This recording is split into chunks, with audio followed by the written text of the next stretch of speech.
ही कथा आहे रश्मी नावाच्या मोलकरणीची, जी ऐकून तुमच्याही डोळ्यात पाणी येईल.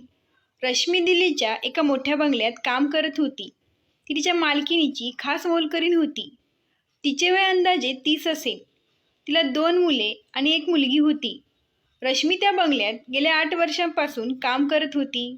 पण त्या मालकिणीच्या लग्नाला 9 वर्षे झाली, तरीही तिला अजून एकही मूलबाळ नव्हते. या 9 वर्षात त्यांनी अनेक उत्तम डॉक्टरांकडून उपचार घेतले. त्यासोबतच बऱ्याच तांत्रिक बाबांनाही आपली समस्या सांगितली होती. तरीही त्यांना मूल होऊ शकले नाही. कदाचित मूल होणे हे त्यांच्या नशिबी नव्हते. असो, रश्मीचे तिच्या मालकिनीवर खूप प्रेम होते. तिच्या मालकिनीचा आणि मालकाचा प्रेमविवाह झाला होता. त्यांच्या लग्नाच्या 1 वर्षानंतर त्यांनी रश्मीला त्यांच्या बंगल्यात घर कामाला घेतले होते. ती त्यांची सर्वात विश्वासू मोलकरीण होती, म्हणून तिची मालकीण तिच्यासोबत प्रत्येक गोष्ट शेअर करायची. रश्मीला तिच्या मालकिनीचे दुःख बघवत नव्हते. तिच्या मालकालाही लहान मुलांची खूप आवड होती. त्यांना काहीही झालं तरी मूल हवं होतं. त्या नवरा बायकोंमध्ये खूप प्रेम होतं. पण आता मालकिनीला मूल होत नसल्याने मालक तिच्यावर रागराग करायचे आणि म्हणायचे की मला तुझ्याकडून फक्त 1 मूल हवे आहे. काहीही करून मला माझे रक्त हवे आहे. मी माझ्या आईवडिलांचा एकुलता 1 मुलगा आहे. माझ्या आईवडिलांच्या मृत्यूनंतर मी त्यांच्या पिढीला इथपर्यंत घेऊन आलो आहे. आपल्याला मुलगा झाला नाही तर आपली पिढी पुढे जाणार नाही. आणि मालकिनीला ते म्हणायचे की त्यासाठी तू काहीही कर, वाटेल तेवढा पैसा खर्च कर, पण मला तुझ्याकडून माझे मूल हवे आहे. त्यामुळेच आपली पुढची पिढी तयार होईल, नाहीतर आपली पिढी इथेच संपेल. मालकालाही त्याच्या मालमत्तेचा वारस हवा होता. त्यांनी मूल दत्तक घ्यावे असे अनेकांनी त्यांना सुचवले होते, पण मालकाचे म्हणणे होते की आपले मूल आपलेच रक्त असते आणि परक्याचे नेहमी दुसऱ्याचे असते. मालकीने स्वतःवर खूप खर्च केला, सर्व प्रकारे प्रयत्न केले, पण तरीही ती प्रेग्नेंट होऊ शकली नाही. एके दिवशी मालकीन शांतपणे त्यांच्या बेडरूममध्ये बसल्या होत्या आणि मालक त्यांना म्हणत होते की जर त्यांना वारस भेटला नाही तर ते दुसऱ्या स्त्रीशी लग्न करेल. मालकिनीचे मालकावर खूप प्रेम होते. त्यांना त्यांच्या पतीने दुसऱ्या स्त्रीशी लग्न करावे असे कधीच वाटत नव्हते. मालकालाही हे नको होते, पण तेही लाचार होते. या संपूर्ण प्रकरणात रश्मीच्या मालकिनीला खूप मदत केली होती. मॅडम ज्या तांत्रिक बाबांकडे जायच्या तेव्हा त्या रश्मीलाही सोबत घेऊन जायच्या. आजपर्यंत याचा रश्मीला खूप फायदा झाला होता, कारण मॅडम रश्मीला खूप पैसे द्यायच्या. पण यावेळी तिच्या मालकाने दुसरं लग्न करण्याचा ठाम निश्चय केला होता आणि कोणत्याही परिस्थितीत आपण आपला निर्णय बदलणार नाही असं त्यांनी मालकिनीला सांगितलं होतं. कारण याआधीही मालकाने मुलांसाठी दुसरं लग्न करणार असा हट्ट धरला होता.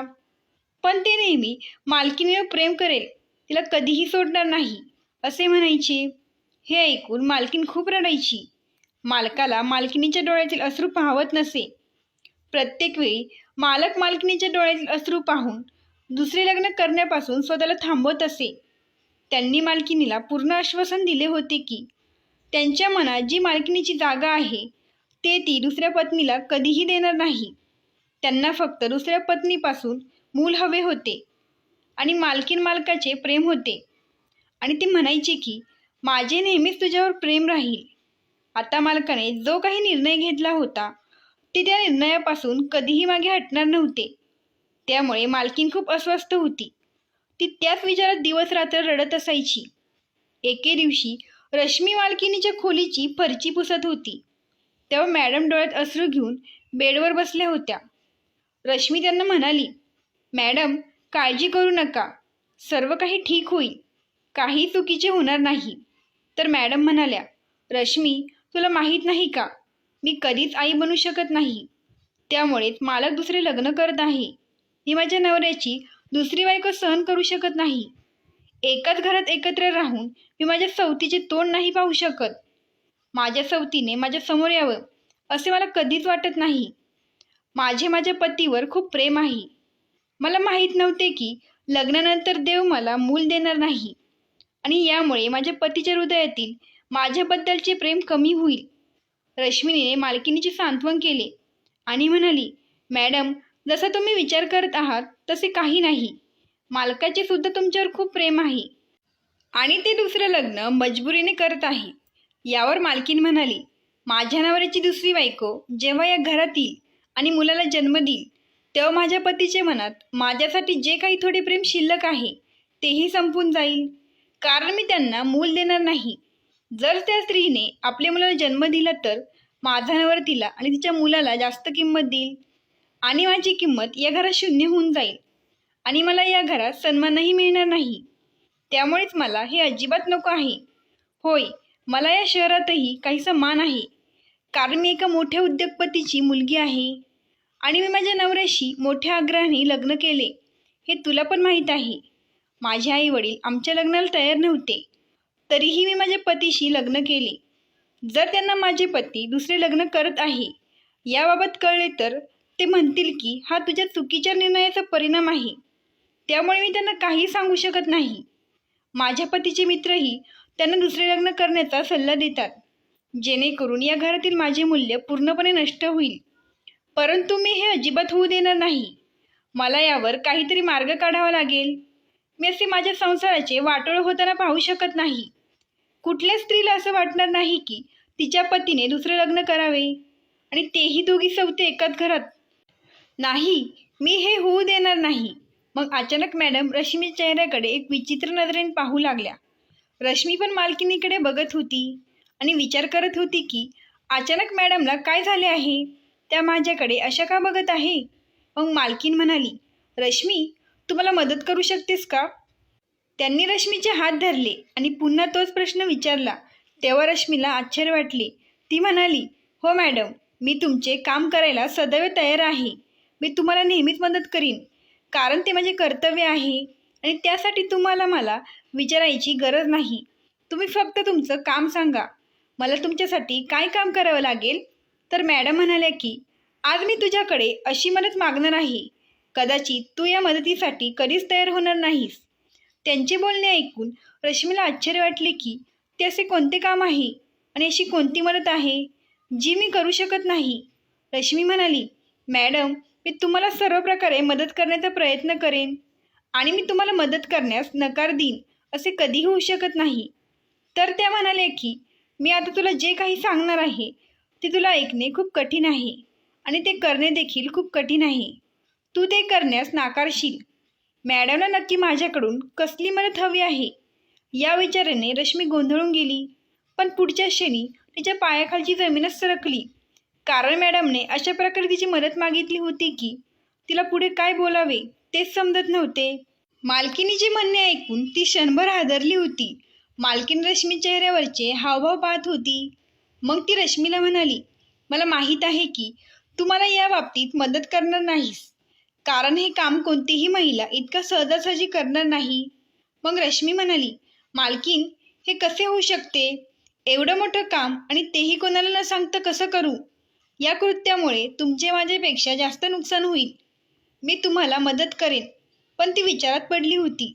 रश्मीकडे बघून मालकीन म्हणाली की तू मला मदत केलीस तर मी तुला त्याची मोठी किंमत देईन. माझ्या कामाच्या बदल्यात मी तुला पूर्ण 20 लाख रुपये देईन. 20 लाखांची रक्कम ऐकून रश्मीला धक्काच बसला, कारण इतका पैसा तिने तिच्या आयुष्यात कधीच पाहिला नव्हता. तिच्या डोळ्यासमोर 20 लाख रुपये तरळू लागले. तिला माहीत होते की या जगात पैसा असेल तरच सर्व काही आहे, नाही तर पैशाविना काहीच नाही. ती खूप गरीब असल्यामुळे तिचे लग्नही एका गरीब शेतकऱ्याशी झाले होते.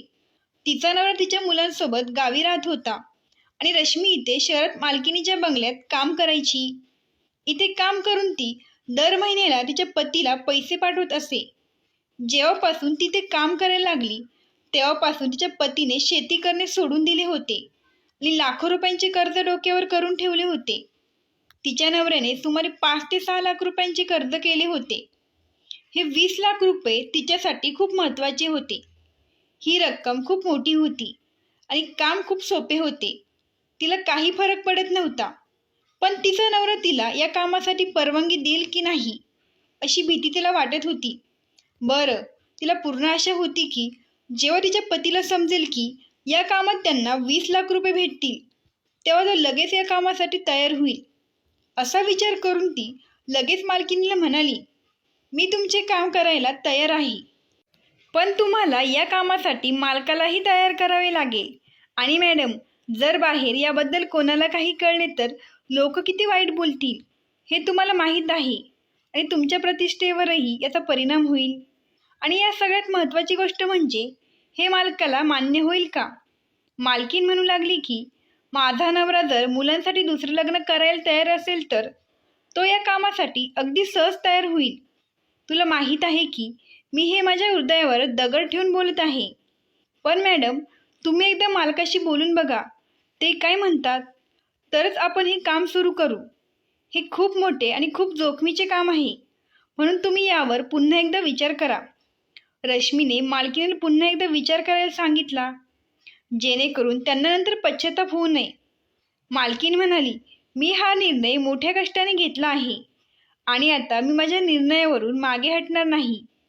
तू माझी काळजी करू नको. मालकीन तिच्या निर्णयावर ठाम होती. तिने आपला निर्णय घेतला होता आणि आता ती मागे हटणार नव्हती. त्या म्हणाल्या की त्यांच्या सवतीला आयुष्यभर सहन करण्यापेक्षा मी हा एका रात्रीचा त्रास नक्कीच सहन करेल. त्यामुळेच मी हा निर्णय घेतला आहे. हे काम रश्मीसाठी खूप मोठं आहे असं तिने ठरवलं होतं. आधी तिला तिच्या नवऱ्याची परवानगी घ्यावी लागेल आणि मग हे काम पूर्ण करावे लागेल. हे काम खरोखरच हृदय पिळून टाकणारे होते. जर तिच्या पतीने तिला परवानगी दिली तरच ती मालकीणला सर्व प्रकारे मदत करण्यास तयार होती आणि हे काम शक्य तितक्या लोकांपासून लपून ठेवायचं होतं. कारण मालक आणि मालकीण लोकांसमोर उघड झाले तर लोकांचा गैरसमज होईल. बरं, रश्मीला ही मालकाची भीती वाटत होती, कारण मालक खूप उत्तम स्वभावाचे होते. ते मालकिनीवर खूप प्रेम करत होते. पण जेव्हा त्यांना कळेल की मालकिनीने असा प्लॅन केला आहे, तेव्हा मला कळत नाही की त्यांची प्रतिक्रिया काय असेल. रश्मीने तिच्या पतीला फोन केला होता आणि मालकीण आता मालक घरी येण्याची वाट पाहत होती. खरं तर मालकिनीचे काम असे होते की रश्मी मालकिनीच्या नवऱ्यापासून मुलाला जन्म देईल, कारण ती आयुष्यभर तिच्या सवतीला सहन करू शकत नाही. पण फक्त मुलासाठी तिच्या नवऱ्याने दुसऱ्या बाईसोबत एक रात्र सहन करण्यात काही नुकसान नाही. ही फक्त एका रात्रीची गोष्ट होती. मालकिनीने रश्मीला सांगितले होते की तू माझ्याऐवजी माझ्या खोलीत जाशील आणि माझ्या पतीसोबत संबंध ठेवशील. मग तू गरोदर राहशील. मूल झाल्यावर तू आमचे मूल आम्हाला परत करशील. त्या बदल्यात मी तुला 20 लाख रुपये देईन. रश्मीला या कामात काहीच प्रॉब्लेम नव्हता, कारण तिला याआधीच 3 मुले होती, 2 मुलं आणि 1 मुलगी. त्यामुळे तिला अपत्य नको होते. असो, मालकाला स्वतःचे मूल हवे होते. त्याने हे काम दुसऱ्या कोणाला करायला सांगितले असते तर त्याचा परिणाम त्याच्या प्रतिष्ठेवर झाला असता. रश्मी त्यांच्या घरात राहत होती आणि त्यांच्या अडचणी तिने चांगल्या प्रकारे समजून घेतल्या होत्या. म्हणूनच त्यांनी तिला हे काम करायला सांगितले. पण एका स्त्रीला तिच्या पतीसोबत दुसरी स्त्री सहन करणे खूप कठीण असते. ही सुद्धा मालकिनीची मोठी मजबुरी होती. पण या कामासोबतच मालकिनीने मला एक अटही घातली होती. ती म्हणाली होती की रश्मी, मला माफ कर, पण माणसाचा स्वभाव कधीही बदलू शकतो. म्हणूनच मी तुला हे सांगत आहे की मूल झाल्यावर तू तुझ्या गावी जाशील. त्यानंतर आम्ही तुला आमच्या घरी कामावर ठेवू शकत नाही. मालकिनीच्या विधानाचे रश्मीला खूप वाईट वाटले. ती म्हणाली, मॅडम, मग मी कामाला कुठे जाणार आणि माझे कुटुंब कसे जगणार? मालकीन म्हणाली की 20 लाख रुपये मिळाल्यानंतर तुला कुठेही काम करण्याची गरज नाही. आणि दुसरी गोष्ट म्हणजे तुला अजून काही अडचण आली तर तुझ्याकडे माझा नंबर तर आहेच. त्यामुळे तू मला कॉल करू शकतीस. तुला हवे तर मी पैसे देत राहीन, कारण मी आयुष्यभर तुझी ऋणी राहीन. म्हणूनच मी तुला आयुष्यभर मदत करत राहीन. रश्मीला मालकिनीचे हे शब्द ऐकून खूप आनंद झाला. तिने तिच्या नवऱ्याला फोन करून हा सर्व प्रकार सांगितला. पण पहिल्यांदा तिचा नवरा यावर तिला रागवला, कारण तो पुरुष आहे आणि कोणताही पुरुष आपल्या पत्नीला दुसऱ्या पुरुषाच्या स्वाधीन करू शकत नाही, हे उघड आहे. पण तिचा नवरा लोभी माणूस होता. त्याच्या मनाचीही थोडी चूक होती, त्यामुळे ती त्यात फसली होती. तिला एक मुलगी होती. ती तिच्या 2 भावांना सांभाळायची आणि जेवण वगैरे बनवायची. जे पैसे ती इथून पाठवायची ते पैसे तिचा पती दोन्ही हातांनी खर्च करायचा आणि त्याने काम करणे सोडून दिले होते. पूर्वी तो शेतकरी होता आणि कष्ट करून पैसे कमवत असे. पण रश्मीकडून खूप मोठी चूक झाली की ती ते काम करू लागली आणि गावाकडे पैसे पाठवू लागली. त्यामुळे तिच्या पतीने शेती करणेही सोडून दिले. 20 लाखांची रक्कम ऐकल्यानंतर तिच्या पतीने तिला लगेच परवानगी दिली आणि त्याने सांगितले की मला काही हरकत नाही, मला फक्त पैशाची चिंता आहे.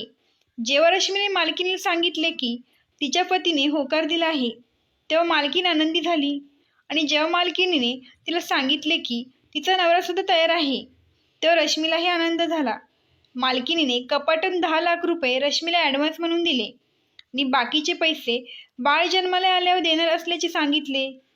10 लाख रुपये बघून रश्मीचे डोळे फिरले होते, कारण याआधी तिने एवढी मोठी कॅश कधीच पाहिली नव्हती. तिने दुसऱ्याच दिवशी आपल्या पतीला बोलावून घेतले आणि ती पैसे देत म्हणाली, तुमचे सर्व कर्ज फेडून टाका आणि बाकीचे पैसे आपल्या मुलांसाठी खर्च करा. रात्र पडताच मालकीने रश्मीला मालकाच्या खोलीत पाठवले. आज पुन्हा एकदा रश्मीने मालकिनीच्या डोळ्यात अश्रू पाहिले होते. कधी कधी स्त्री इतकी असहाय्य होती की तिला मजबुरीमुळे जे करायचे नाही ते करावे लागते. आज रश्मीला तिची मालकीन खूप असहाय्य वाटत होती. तिने रश्मीला मिठी मारली आणि म्हणाली, ज्या उद्देशाने मी तुला पाठवत आहे त्या हेतूने मला निराश करू नकोस. माझा हेतू पूर्ण हो आणि माझ्या पतीपासून तुला मूल हो, जेणेकरून माझ्या मुलाची उणीव पूर्ण होईल आणि माझा नवराही माझ्यापासून विभक्त होणार नाही. रश्मी मालकाच्या खोलीत गेली आणि मालकिनीने झोपेच्या गोळ्या खाल्ल्या आणि त्या झोपायला दुसऱ्या खोलीत गेल्या.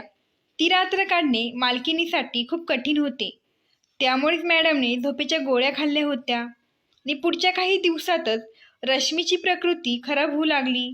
तिला उलट्या होत होत्या, म्हणून मालकीन रश्मीला शहरातील सर्वोत्तम डॉक्टरांकडे घेऊन गेली होती. तेव्हा डॉक्टरांनी त्यांना अन्नाची बातमी सांगितल्यावर मालकीन आणि मालक खूप खुश झाले. मालकिनीपेक्षा मालक जास्त आनंदी होते. त्यांच्या आनंदाला काही सीमाच उरली नव्हती आणि रश्मीच्या डोळ्यांसमोर तिचे उरलेले 10 लाख रुपये तरळत होते. तिच्या लक्षात आले की मालक आणि मालकीन देखील खूप आनंदी आहेत. दोघांच्या डोळ्यासमोरून ते मूल फिरत होते. मालकाने मालकीन गरोदर असल्याची बातमी सर्व नातेवाईकांना दिली होती, कारण हे मूल मालकिनीच्या पोटी नसून रश्मीपासून जन्माला येईल असे कोणालाच सांगायचे नव्हते. मालकाचे सर्व नातेवाईक सुद्धा खूप खुश होते, कारण त्यांना सुद्धा मालकाने दुसरे लग्न करावे असे वाटत नव्हते. मालकाला दुसऱ्यांदा लग्न करायचे असते तर त्याने ते आधीच केले असते. मालक इतका श्रीमंत होता की कोणत्याही स्त्रीने त्याच्याशी सहज लग्न केले असते. आता दोघांनीही सुटकेचा निश्वास सोडला, कारण त्यांची वर्षांची जुनी इच्छा पूर्ण होणार होती. सुरुवातीला वाटलं सगळं नीट होईल, पण का कळत नाही, जसजसे दिवस जात होते तशी रश्मीची अस्वस्थता वाढत होती. ती काळजीत होती आणि मालक मालकीन त्यांच्या बाळाच्या आगमनाचे स्वप्न पाहत होते. ते दोघे पती पत्नी रश्मीची खूप काळजी घेत होते. रश्मीला खूप बरं वाटत होते की ती त्यांच्या घरात राहते आणि इतकी वर्षे त्यांची सेवा करते. आणि आज देवाने वेळ आणली की हे दोघे पती पत्नी तिची सेवा करत होते. जणू ती या घराची मालकीनच आहे. पण त्यांच्यासाठी एक नवीनच अडचण आली होती. मालकीन गरोदर असल्याचे कळल्यावर अनेक लोक तिला भेटायला येत होते आणि त्यांना वेगवेगळे प्रश्न विचारत होते. मॅडम तर गरोदर नव्हत्या, म्हणूनच त्यांच्याकडे प्रत्येक प्रश्नांची उत्तरे नव्हती. त्यामुळेच त्या गोंधळून जायच्या. यामुळे त्रासलेल्या मालकाने सांगितले की आता आपले बंगल्यात राहणे योग्य नाही, कारण कुणी ना कुणी आमचा नातेवाईक इथे येत राहतो आणि त्यांच्या वेगवेगळ्या प्रश्नांना मालकीन उत्तर देऊ शकत नव्हती. त्यामुळे मॅडमच्या गर्भधारणेवर कोणाचाही विश्वास बसत नव्हता. मालकाने सांगितले की असे होऊ नये की लोकांना काहीतरी चुकीचे समजू लागेल. एवढे मोठे पाहुण्यांच्या येण्यामुळे मॅडम आणि रश्मी दोघींनाही अडचणी येत होत्या, कारण रश्मीला त्यांच्यासमोर खूप काम करावे लागत होते आणि मॅडम त्यांच्यासमोर विश्रांती घ्यायच्या. म्हणूनच मालकाने मॅडमला सल्ला दिला की आपण आपल्या दुसऱ्या शहरात बांधलेल्या नवीन बंगल्यात रश्मीच्या डिलिव्हरीपर्यंत राहायला जाऊ. तेव्हा रश्मी म्हणाली की इथे येणाऱ्या पाहुण्यांना सांगता येईल की मॅडम आरामासाठी त्यांच्या माहेरी गेले आहेत. मालकाला ही रश्मीची कल्पना आवडली. मालकाने रश्मीला आणि मॅडमने त्यांच्या नवीन बंगल्यात शिफ्ट केले. या बंगल्यामध्ये त्यांच्यासोबत कुणीही नव्हते. मग मालकाने एक चौकीदार आणि एक नवीन मोलकरी तिथे कामाला ठेवले होते, कारण मॅडम आणि मालक आजवर रश्मीला कोणतेही काम करून देत नव्हते. या नवीन बंगल्यात त्यांना आवश्यक असलेल्या सर्व गोष्टी मालकाने उपलब्ध करून दिल्या होत्या नवीन बंगल्यात आल्यानंतर त्या दोघी खूप निवांत होत्या आणि मालकीण रश्मीची खूप काळजी घेत होत्या. निसर्गाचा चमत्कार सुद्धा खूप विचित्र असतो. एकेकाळी रश्मी स्वतःसाठी देवाकडे मूल मागत होती आणि आज तिची मालकीण तिच्याकडे मुलासाठी तळमळत होती. तिची मालकीण खूप छान आणि दयाळू स्त्री होती. मग त्यांच्या बाबतीत चांगल्या गोष्टी का घडल्या नाहीत? खरंच चांगल्या गोष्टी चांगल्या माणसाच्या बाबतीत घडत नाही. वेळ निघून गेला आणि रश्मीला विचित्र विचार येऊ लागले. आठवडे महिन्यात बदलले. तिचे बाळ तिच्या पोटात लाथा मारायला लागले. पहिल्यांदा ते बाळ तिच्या पोटात हलू लागले. असे झाल्यावर तिला एक विचित्र भावना जाणवली. मध्यरात्री अचानक तिचे डोळे उघडले आणि ती उठून बसली. पोटाचा स्पर्श होताच तिला अंधारात काहीतरी विचित्र वाटले. तिला असे वाटत होते की तिचे मूल तिला बोलावून सांगत आहे की, आई, मी तुझे मूल आहे. मला कोणालाही देऊ नकोस. मी तुझा आहे. मला नेहमी असे तुझ्याजवळच ठेव. त्यानंतर रश्मीला रोज अशी स्वप्ने पडू लागली. स्वप्न पडल्यावर ती घाबरून उठायची आणि रात्रभर जागी राहायची. खूप जागृत राहिल्यामुळे तिला अशक्तपणा जाणवू लागला आणि तिचे हृदय हळूहळू बदलू लागले. कारण आता रोज रात्री तिच्यासोबत असे काहीतरी व्हायचे. रात्री फक्त तिचे हृदयच नाही तर तिचा हेतूही बदलत होता. तिला तिच्या बाळाची काळजी वाटू लागली होती. आता ते 10 लाख रुपये तिला निरुपयोगी वाटू लागले होते. पण तिने अगोदर विचार केला होता की 3 मुले झाल्यावर तिला त्यानंतर मूल नको होते. तिच्यासाठी पैसा महत्त्वाचा होता. कारण तिला मुलगा आणि मुलगी दोघीही होते. विनाकारण दुसऱ्या मुलाला जन्म देण्याचे कारण काय होते? कारण या महागाईच्या जमान्यात तिचा उदरनिर्वाह करणे कठीण झाले होते आणि त्या व्यतिरिक्त मुलांचे संगोपन करणे हे मोठे काम होते. पण आता तिचा पूर्वीचा विचार चुकीचा ठरला आणि मूल हे पहिले असो वा शेवटचे, स्वतःचे मूल हे नेहमी आपलेच असते. तिच्या मालकिणीला तिची समस्या कळली होती. एके दिवशी मालकीण आणि मालक एकमेकांशी बोलत असल्याचे तिने ऐकले. मॅडम मालकाला सांगत होत्या की रश्मीचे मन वेळोवेळी बदलत आहे. मालक म्हणाले, हे शक्य नाही. असे होऊच शकत नाही. तिचं मन कधीही बदलणार नाही. कारण तिला पैशांची गरज आहे. मालक म्हणाला, हवे तर आपण तिला आणखीन पैसे देऊ. मॅडमने रश्मीला वारंवार विचारले की ती एवढी गप्प का राहते. मालक दर आठवड्याला नवीन बंगल्यात त्यांना भेटायला यायचे आणि रश्मीसाठी भरपूर फळं आणि सर्व आवश्यक वस्तू आणत आणि ते दर महिन्याला रश्मीला डॉक्टरांकडे उपचारालाही नेत होते. आणि तो दिवस आला ज्याची ते आतुरतेने वाट पाहत होते. डॉक्टर रश्मीला प्रसूतीची तारीख दिली होती. मालकीणने ताबडतोब मालकालाही सांगितले. तेव्हा ते खूप आनंदी झाले. मालकाने रश्मीच्या उपचारासाठी मालकीणीला खूप पैसे दिले होते आणि सांगितले होते की कोणत्याही गोष्टीची कमतरता पडली नाही पाहिजे. पण रश्मीची तिच्या बाळासाठी तिचे मन पुन्हा पुन्हा काळजी करत होते. रात्रीची वेळ होती आणि मालकीणीने रश्मीला सांगितले की आपल्याला सकाळी हॉस्पिटलमध्ये जावे लागेल. कारण तिच्या मुलाच्या जन्मासाठी फक्त आजची रात्र उरली होती आणि दुसऱ्या दिवशी सकाळी तिला हॉस्पिटलमध्ये जाऊन ॲडमिट व्हायचे होते. कारण डॉक्टरांनी प्रसूतीची उद्याची तारीख दिली होती आणि तिचे ऑपरेशन करायचे होते. हे ऐकून रश्मीला भीती वाटू लागली आणि मग तिला ऑपरेशन करावे लागेल. तिने मनात विचार केला की नाही, मी माझ्या मुलाला कोणालाही देऊ शकत नाही. ते माझे मूल आहे आणि मी ते इतर कोणाच्या ताब्यात देणार नाही. नको ते मला 10 लाख रुपये. बाप जरी या मुलाचा मालक असला तरी त्याला जन्म देणारी मीच आई होते. बाबापेक्षा आईच्या हृदयात जास्त प्रेम असते, जी बाळाला संपूर्ण 9 महिने पोटात ठेवते. आणि 9 महिने माझ्या पोटात ठेवल्यानंतर मी माझ्या मुलाला दुसऱ्या आईला का देऊ? मी माझ्या पोटच्या मुलाला इतर कोणाच्याही हाती देऊ शकत नव्हते. मला वाटत होते की हे माझे मूल आहे. मी माझ्या बाळाला 20 काय 40 लाख रुपयांनाही कोणाला देणार नाही. रश्मीचे मन आता पूर्णपणे बदलले होते. पण तिने ॲडव्हान्स घेतलेल्या पैशाचं काय, असा विचार ती करू लागली आणि तिने ठरवले की इथून पळून जायचे. रश्मीने पाहिले की मालकीण तिच्या खोलीत जाऊन झोपली होती. रश्मीने पटकन तिचे सामान पॅक केले आणि तिने गपचूप तिथून पळ काढला. पण काही अंतर पुढे गेल्यावर तिला वेदना होऊ लागल्या. कारण तिची उद्याची डिलिव्हरीची तारीख दिली होती. तिने कसेबसे स्टँडवर पोहोचून रात्रीची बस पकडली. तिला आता सहन होणार नाही असे वाटत होते. तिचे कधीही ऑपरेशन झाले नाही कारण तिची 3 मुले नॉर्मल जन्माला आली होती आणि तिला वेदनांची सवय होती. तिने तिच्या मालकिनीची आणि मालकाची फसवणूक केली होती. तिने त्यांना खूप मोठा धोका दिला होता आणि तिथून पळ काढला होता. कारण तिला तिचं मूल हवं होतं आणि ते ती दुसऱ्या कोणाला देऊ शकत नव्हती. तिने मालकाची आणि मालकिनीची काय अवस्था होईल याचा विचार केला नाही. तिला फक्त तिच्या बाळाला सुखरूप जन्म द्यायचा होता. जवळपास 3 तासांचा प्रवास करून रश्मी तिच्या गावी पोहोचली. पण आता वेदना झपाट्याने वाढू लागल्या होत्या. ती तिच्या घरी गेली नाही, कारण तिचा पती उरलेले 10 लाखांसाठी पूर्णपणे लालची झाला होता. रश्मी त्याच्याकडे गेली तर तो तिला मालकिनीकडे परत घेऊन जाईल आणि तिच्याकडून सर्व पैसे घेईल, अशी रश्मीला भीती होती. तिचा नवरा आधीच खूप लोभी माणूस होता. जो पुरुष आपल्या पत्नीला दुसऱ्या पुरुषाला 20 लाख रुपयासाठी देऊ शकतो, तो तिचे प्रेम कधीच समजू शकत नाही. जेव्हा रश्मीने त्याला सांगितले होते की आपल्याला 20 लाख रुपये मिळतील, तेव्हा त्याला ते ऐकून किती आनंद झाला होता हे शब्दात व्यक्त करता येणार नाही. त्यानंतर तो रोज विचार करायचा की 20 लाख रुपये आले की मी हे करेन, मी ते करेन, मी हे घेईल, मी ते घेईल. त्याला पत्नी आणि मुलांपेक्षा पैसा जास्त प्रिय होता.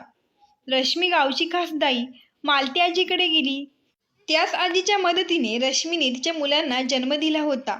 रश्मीने मालती आजीच्या घरी जाऊन जोरात तार थोपवले.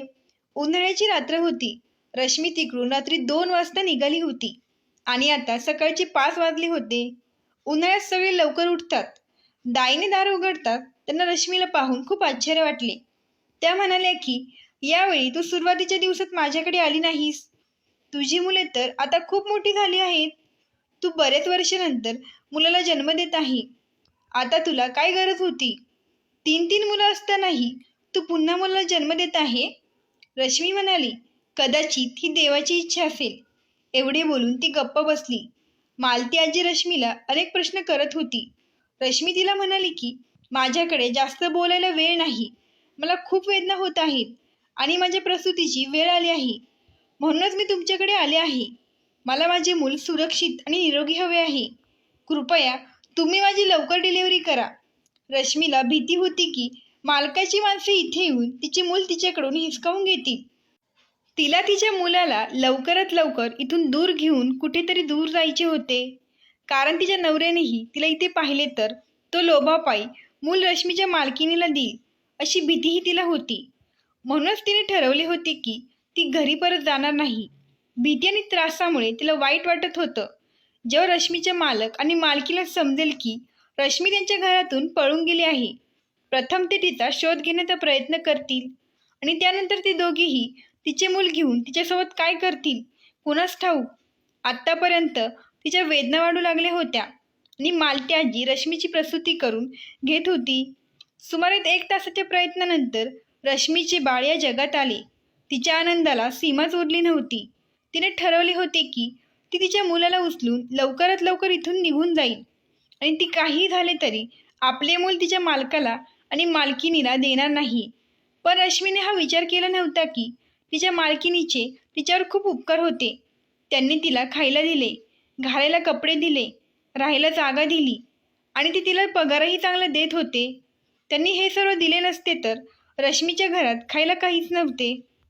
आणि त्या दोघांना मूल देण्याचे स्वप्न दाखवून तिने अचानक त्यांच्या डोळ्यांतील सर्व स्वप्ने हिसकावून घेतली आणि तिने त्या दोघांना 9 महिने इतके मोठे वचन दिले होते. जेव्हा ते वचन पूर्ण करण्याची वेळ आली तेव्हा ती त्यांना मूर्ख बनून इकडे पळून आली. तिने त्या दोघा नवरा बायकोंच्याही फिलिंगला दाद दिली नाही. त्या दोघांनीही तिच्यावर विश्वास ठेवला होता. तिचे मूल या जगात आले होते. तिच्या मुलाचा जन्म झाला तेव्हा 2-3 तासांच्या विश्रांतीनंतर ती तिच्या मुलाला घेऊन खूप दूर गेली. ते एक छोटेसे गाव होते जिथे फार कमी लोक राहत होते. तिथे ती एक झोपडी करून राहू लागली आणि तिने आपल्या मुलाला वाढवायला सुरुवात केली. कदाचित तिच्या पतीने आणि मालकिनीने तिला शोधण्याचा खूप प्रयत्न केला असावा, पण ती इतकी दूर गेली होती की त्यांना तिच्याबद्दल काहीच माहीत नव्हते. इथेही ती लोकांच्या घरी काम करू लागली, पण कदाचित तिला तिच्या कृत्याची शिक्षा भोगावी लागणार होती. कारण तिने त्या पती पत्नी दोघांनाही दुखावले होते. तिच्या कृत्याची शिक्षा तिला अशी मिळाली की एके दिवशी अचानक तिची प्रकृती बिघडली आणि गावातील लोकांनी तिला विधवा समजून सरकारी दवाखान्यात दाखल केले. तिथे कळले की तिला कॅन्सरसारख्या मोठ्या आजाराने ग्रासला आहे आणि तिला मृत्यू कोणत्याही दिवशी येईल हे सांगता येणार नाही. तिने तिच्या आठवणींना उजाळा देण्यासाठी तिच्या आयुष्याची संपूर्ण कथा तिच्या शेजारी राहणाऱ्या मानलेल्या बहिणीला सांगितली होती, जिने सुरुवातीला रश्मीला या गावात आल्यावर खूप मदत केली होती. आता रश्मीचा मुलगा 16 वर्षाचा झाला होता. तिचा मुलगा लहानपणापासूनच खूप हुशार होता, कारण मालकही खूप हुशार आणि प्रामाणिक माणूस होता. तो अगदी त्याच्या वडिलांसारखाच होता. रश्मी त्याला गावातील सरकारी शाळेत मोफत शिकवत होती. तिचा मुलगा अभ्यासात खूप हुशार होता. रश्मीच्या मुलाला वाढवण्यासाठी देवाने तिला कदाचित 16 वर्ष जिवंत ठेवले. पण आता रश्मीची तब्येत दिवसेंदिवस खराब होत चालली होती. रश्मीने तिच्या मानलेल्या बहिणीला सांगितले होते की मी मेल्यानंतर तू माझ्या मुलाला माझी सर्व कथा सांग आणि त्याला मालक आणि मालकिणीचा पत्ताही दे, जेणेकरून तो त्याच्या वडिलांना भेटेल आणि मला खात्री आहे की मालकीण त्याची खऱ्या आईप्रमाणे सांभाळ करेल. पण रश्मीने मानलेल्या बहिणीला रश्मीची अवस्था बघवली नाही आणि तिने तिच्या मुलाला सर्व काही सांगितले, जेणेकरून तो मालकाकडून म्हणजे त्याच्या वडिलांकडून काहीतरी मदत घेईल. कारण डॉक्टरांनी रश्मीच्या ऑपरेशनसाठी खूप खर्च सांगितला होता, अन्यथा तिला मरण पत्करावे लागणार होते. तिच्या मुलाला तिच्याबद्दल सर्व काही कळाल्यावर त्याने तिच्या आईला म्हणजेच रश्मीला याबद्दल विचारले. तेव्हा ती घाबरली की त्याला हे कोणाकडून कळाले. मग त्याने मावशीकडून सर्व काही कळाल्याचे सांगितले. तिच्या मुलाने तिचा जीव वाचवण्यासाठी खूप काही केले होते, पण पैशापुढे तिचा 16 वर्षाचा मुलगा हतबल होता. मग एके दिवशी रश्मीचा मुलगा रश्मीला मावशीकडे सोडून तो मावशीने सांगितलेल्या पत्त्यावर दिल्लीला आला. रश्मीच्या मुलाला दिल्लीत जाण्यापासून रोखण्याचा प्रयत्न केला, पण त्याने तिचे ऐकले नाही. कारण तिला असे वाटत होते की जोपर्यंत मी जिवंत आहे तोपर्यंत माझ्या मुलाने माझ्या जवळच राहावे. मालक आणि मालकिणीच्या बंगल्यावर गेल्यावर गेटवर वॉचमन त्याला आत जाण्यापासून रोखत होता. तितक्यात मालक आणि मालकीण एका कारमधून आले. तेव्हा त्यांची नजर गेटवर वॉचमन सोबत हुज्जत घालत असलेल्या मुलावर पडली. तो रश्मीचा मुलगा असल्याचे वॉचमनला वारंवार सांगत होता, पण वॉचमन सुद्धा इथे काही दिवसांपूर्वी कामाला लागला होता.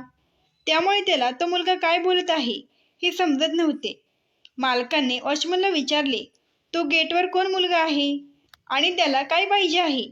तर वॉचमन म्हणाला, काही नाही साहेब, तुम्ही लक्ष देऊ नका, मी बघून घेतो. तेव्हा तो मुलगा मोठ्याने म्हणाला, साहेब, मी रश्मीचा मुलगा आहे, मला तुमची मदत हवी आहे. तेव्हा ते ऐकून मालक स्तब्ध झाले आणि मालकीण घरात प्रवेश करणार होती. तितक्यात तिने मागे वळून बघितले. मालकाने वॉचमनला सांगून त्या मुलाला आत पाठवायला सांगितले. मालक आणि मालकीण त्याच्यावर विश्वास बसत नव्हता. त्या मुलाने पाणी मागितले. तिथे उभे असलेल्या नोकराने मालकिणीच्या सांगण्यावरून लगेच त्या मुलाला पाणी आणून दिले. पाणी पिल्यावर त्याने संपूर्ण हकीकत मालक व मालकिणीला सांगितली. मालक आणि मालकीण खूप रागावले आणि त्याचे म्हणणे ऐकून त्यांना वाटले की हा मुलगा खोटं बोलत आहे. पण जेव्हा मालकाने त्याचे स्वरूप जवळून पाहिले तेव्हा त्यांना आश्चर्य वाटले, कारण मालकाच्या गालावर एक लहान चामखीळ होती आणि त्या मुलाच्या गालावरही चामखीळ होती आणि तो मुलगा हुबेहूब मालकासारखा दिसत होता, ज्यावरून हा मुलगा मालकाचाच मुलगा असल्याचे स्पष्ट होत होते, कारण तो त्यांचाच मुलगा होता.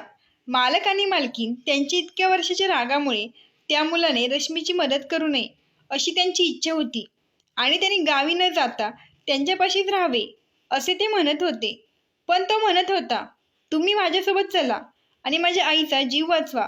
तिला उपचारासाठी शहरात न्यावे लागेल आणि तिचे ऑपरेशन करावे लागेल, अन्यथा तिचा मृत्यू होईल. जर तुम्ही तिचा जीव वाचवला तरच मी तुमच्यासोबत इथे शहरात राहील, नाही तर मी पुन्हा कधीच तुमचे तोंड पाहणार नाही. मालक म्हणाले, आम्ही एवढी सुद्धा वाईट नाही, आम्ही तिची नक्कीच मदत करू. राहिला तुझ्या आमच्यासोबत राहण्याचा प्रश्न, ते तुझ्यावर अवलंबून आहे, आम्ही तुला जबरदस्ती करू शकत नाही. त्या लहान मुलालाही मालकाचे म्हणणे पटले. मालक आणि मालकिणीला आजपर्यंत मूल झाले नव्हते आणि रश्मी पळून गेल्यावर त्यांची मुलाबद्दलची इच्छा संपली होती. कारण मालकाने सांगितले की कदाचित देवाची इच्छा नसेल की आम्हाला मूल व्हावे आणि आता देवाहून मोठं काही नाही. हे सगळं विचार करून त्याने मुलाचा विचार मनातून काढून टाकला होता, कारण तो माणूस पूर्णपणे रश्मीवर अवलंबून होता.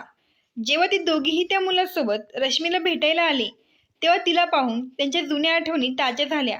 आत्तापर्यंत आजारपणामुळे तिला खूप त्रास होत असल्याचे पाहून त्यांनी तिला माफ केले होते. पण त्यांनी तिच्याकडे तक्रार केली की तू आमच्याशी चांगली वागली नाहीस. आम्ही जगातील लोकांशी खोटं बोललो हे तुला माहीत आहे. जेव्हा तू पळून गेली तेव्हा आम्ही लोकांना सांगितले की आमच्या बाळाला कोणीतरी हॉस्पिटलमधून चोरून नेले आहे. 16 वर्षानंतर आम्ही आमच्या मुलाला असे बघू हे आम्हाला फारसे माहीत नव्हते.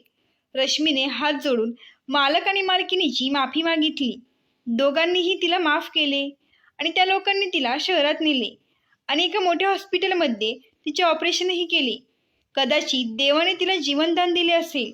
तिची खूप मोठी चूक होती ज्यासाठी तिला मरावे लागले असते. तेही कमीच होते, पण ती तिच्या मुलाच्या प्रार्थना आणि मेहनतीचे फळ होते. गावाकडे रश्मीच्या मुलांनाही कळलं की त्यांच्याही जिवंत आहे. तिच्या पतीचा 9 वर्षापूर्वी अपघातात मृत्यू झाला होता. तिच्या मुलांनी तिला शोधण्याचा खूप प्रयत्न केला. एक प्रकारे तिने तिच्या मुलांनाही दुखावले होते. ती तिच्या 3 मुलांना सोडून निघून गेली होती. तिची 3ही मुलं आता तरुण झाली होती आणि मालकाचा मुलगा 16 वर्षाचा झाला होता आणि तो 16 वर्ष त्याच्या वडिलांपासून दूर राहिला. रश्मीने मालक आणि मालकिनीचा मुलगा त्यांच्या स्वाधीन केला होता, पण त्यांच्या मुलाने रश्मीला त्याची आई मानले होते. त्याला संपूर्ण वास्तव माहीत होते. रश्मी त्याला म्हणाली, बेटा, कदाचित हा माझ्या चुकीचा पश्चाताप आहे. मी माझी चूक अशा प्रकारे सुधारू शकते. मी आता या पती पत्नीवर अन्याय करू शकत नाही. त्यांच्यामुळेच माझा जीव वाचला आहे. मी तुला भेटायला येत जाईल, पण तुझे खरे वडील मालकच आहे. त्यानंतर रश्मीने आपल्या मुलाला मिठी मारली आणि जोरजोरात रडू लागली. त्यानंतर ती तिच्या मुलांकडे गावी गेली. आता ते लोक त्यांच्या आयुष्यात आनंदी आहेत आणि रश्मीसुद्धा तिच्या मुलांसोबत तिकडे आनंदी राहू लागली आहे. एवढ्या वर्षानंतरही मालक आणि मालकीने त्यांचे वचन पाळले आणि त्यांनी रश्मीला उरलेले 10 लाख रुपये दिले. रश्मीला त्या 10 लाखांची गरज नव्हती, पण ते म्हणाले, आता तुझा नवराही नाही. हे पैसे तू ठेव, तुला ते उपयोगी पडेल. या चांगल्या पती पत्नीचे रश्मीने खूप वाईट केले याचे तिलाही वाईट वाटत होते. पण तिच्या धाकट्या मुलाच्या आठवणी आजही तिला सतावतात. जेव्हा तिला त्याची आठवण येते तेव्हा ती त्याला दिल्लीला भेटायला जाते. मालकाने लोकांना सांगितले की हा त्यांचा मुलगा आहे जो हॉस्पिटलमधून 16 वर्षापूर्वी चोरीला गेला होता. रश्मीच्या मुलाने मालक आणि मालकिनीला त्याचे पालक म्हणून स्वीकारले आणि तो त्यांच्या घरात खूप आनंदी आहे. मित्रांनो, ही कथा आवडल्यास प्लीज लगेच सबस्क्राईब करा. धन्यवाद. आभारी आहोत.